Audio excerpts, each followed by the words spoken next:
السلام عليكم حبيبي. وعليكم السلام. حضرتك عراقي؟ ايه عراقي، تفضل حبيبي. والله انا من سوريا، من حما، عم ادور على شغل، اذا فيك تساعدني. عمري انتم اخوتنا السوريين. على راسي والله حبيبي، خادمك الصغير انا. حبيبي والله. شو تريد يمي؟ شنو تعرف تشتغل بويا؟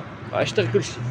تعرف تشتغل مطعم؟ اشتغل مطعم. ها هي اخويا يما مطعم، اخذك يما تشتغل تباشر من اليوم ان شاء الله. ان شاء الله. واذا ماكو سكن يمك تجي تنام يمي، ان شاء الله. تاكل تشرب تتغدى يمي، انتم اخوتنا بعد. على راسي والله. الله عليك.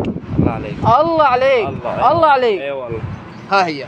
خلينا ناخذ تكسر، انه المطعم بعيد هوايه. ناخذ تكسر ولا شنو؟ ناخذ تاكسي. يلا تفضل حبيبي. وكمان الطريق بعيد شوي. ايه بعيد، بس انت شو تريد؟ تسكن يمه سكن مطعم هو.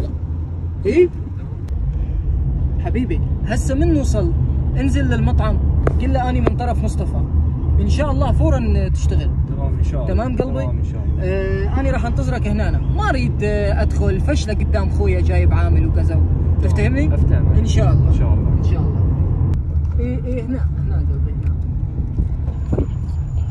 فدوه امرني حبيبي. والله ما يصير ما يصير. لا ما يصير، انت يمي بالبلد. لا والله ما يصير. ما يصير. يلا ها هي. تفضل عم. هاي المطعم. تمام. بس قل له من طرف مصطفى. يلا حبيبي انا راح انتظرك هنا. تمام. يلا. العمى كيف بدي ارجع على البيت؟ ما عاد معي ولا دينار، اقل تاكسي بده 15,000.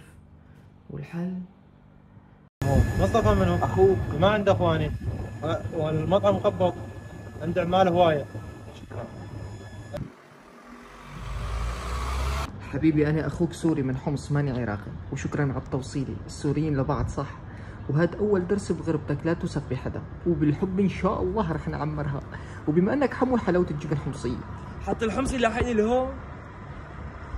لو شو كمان؟ حلاوة جبن حمصية. كيف بدي ارجع على البيت ما معي ولا ليرة؟ كيف بدي ارجع انا؟